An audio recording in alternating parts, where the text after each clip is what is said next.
Aston Villa nil, Wolverhampton Wanderers nil. Rubbish. Really was rubbish. I was gonna say though it was a deserved point before coming on to this, before the game ended, because I actually think in that first half Villa performed really well. I think Wolves were not in it at all. Um, and then for some reason, and then I just don't. It's just typical Villa, isn't it? It's just typical Villa. Going to the second half, um, and the complete tables turned. We did absolutely nothing. Wolverhampton Wanderers should have scored two, and ultimately, I think we should have lost that game in the end. Really, and I think ultimately it comes down to two things. One, not taking our chances. So put the first half, I think we should have been 2-0. Since that said, I think Wolves winning the game. Ollie Watkins should have done much better, I think, but it was some good efforts from him, and then obviously the one from Konza, I think that should have really gone in. And in the second half, he just came out flat as hell. There was just nothing inspiring in that game, and it's as we said again, giving away the ball, long ball, and we don't have tall physical people to compete with, not maintaining possession, we're just not doing anything. Um, he's bloody poor, and as I said, these were the three games that we really could have capitalised on if we wanted to gain any footing in trying to go for Europe. But ultimately, we've let it go, and quite frankly, as I said in videos ago, matches ago, we're stuck in the mid-table. And ultimately, for me, it's going to be a bit of a disappointment this season, considering what we could have achieved. Um, but going into this game, obviously the team news was really exciting. To see Sanson playing, getting that debut. Obviously Trezeguet being in, Douglas Luiz coming back in. I was very much so point my focus tonight on Morgan Sanson, and as soon as we get to 45 minutes and Sky Sports are trying to show Ross Barkley, you just know which way it's going to go. You know he's going to come on and take Morgan Sanson off because Ross Barkley has got something in Dean Smith that he just can't let go. And it's absolutely stupid because I actually thought Morgan Sanson was actually having a really good game. Admittedly, he wasn't getting able to be stuck in enough or really do much. But I think that in part was to Wolves being really good defensively.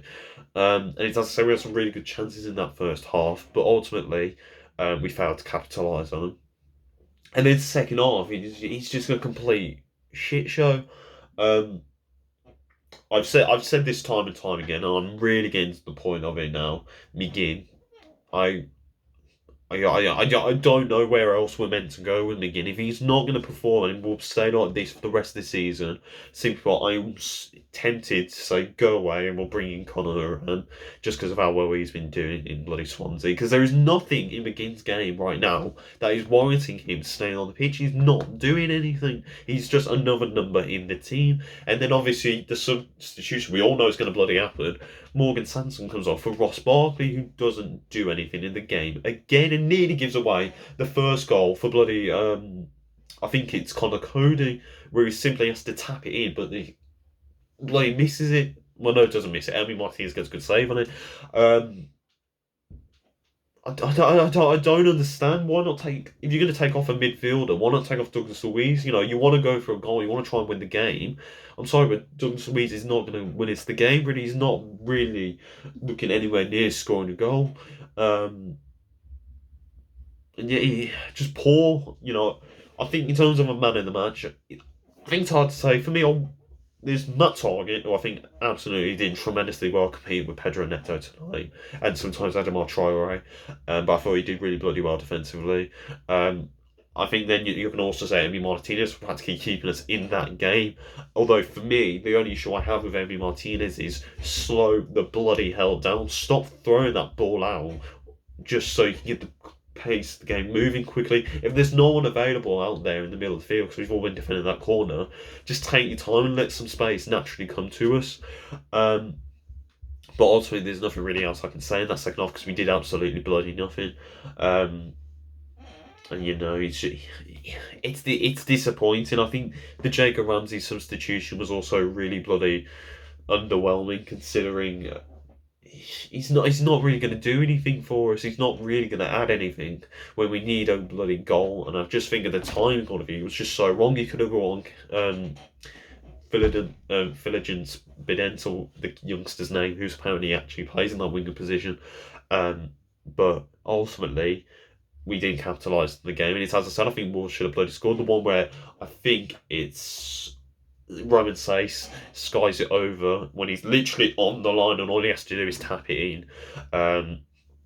It should have bloody gone in. The Connor Cody one should have gone in. And I think ultimately, although we did have those chances in the first half, and because we didn't put them away, simply I think it should have been a Wolves win. I really do think it should have been a Wolves win. And ultimately, it's so bloody frustrating to see. And I know everyone's going to say without this team we are without Grealish, and that's very understandable. And I agree, we are not where we want to be creatively and attacking wise with Jack Grealish. But ultimately, there's got to come to a point where we've got to say we can't keep relying on Jack Grealish. Can't keep saying without Jack Grealish we are not this great team that we were at the start of the season, because there is player quality in this team. We're just not getting it out of them. We're just not seeing anything. All that same intensity that we've seen in the first half of the season that warranted us to be considered for Europe because we were doing so well. And ultimately, we've come out of this game. It's been another bloody disappointment. I know you can look at it and say it was a good point in the end, but ultimately, I think given that first half, it was a missed opportunity. But ultimately, I think we should have lost that game. And I'm disappointed. It's just not good enough. And now we go on to Newcastle, and I swear to bloody God, if we can't beat Newcastle, we're done. For me, that'd be the season over because we're just not going to do anything else. We've got Spurs next, and then we're going on to tougher and more difficult games. And as I already said, these are the games you've got to take advantage of. And if we're not taking advantage of them, you're buggered. And that's it. There's literally nothing else I can say because we just didn't do bloody anything. The game was actually quite boring. Really, when you're not scoring goals or any teams aren't doing anything. And ultimately, that's just it, really. At this point, we're sort of beat. I say he needs to turn around against Newcastle, but he's probably not going to be turned around, is he? It's going to be probably the same performance, and Steve Bruce will probably end up shithouse in a 1-0 win. But that's my instant match reaction to Aston Villa 0, Wolverhampton Wanderers 0. Leave your comments down in the thoughts below. But without further ado, I've been Ben, up the Villa with the pride of Villa. We'll see you for the next time, boys.